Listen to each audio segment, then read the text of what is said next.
Hello, hello, hello mga tao. Ayan, kumusta mga tao? Ayan, pupunta kami ng palengke. Ayan, bibili kahit papano, pakonti-kaunti lang. Ayan, so si Dudong naman kasi nagkikrave ng kilaw. Ayan, bumili kami na konting-kaunti lang. Ayan, diba? Kikilawin daw ni Dudong. Ayan, tag 240 yung kilo, pero yung 240 na yan may buto. Pero yung laman, puro laman, 300. Diba ka-perfect? 300 ang mahal. Ayan yung kugita, ang sarap.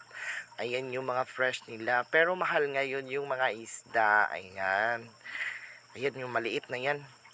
Put 100. Ayan, pupunta na kami sa gulayan. Ayan, pipili-pili kung anong ipangsahog. Ayan, o diba? Ganun lang naman talaga ang buhay. Kailangan kumain para may ilaman sa ating mga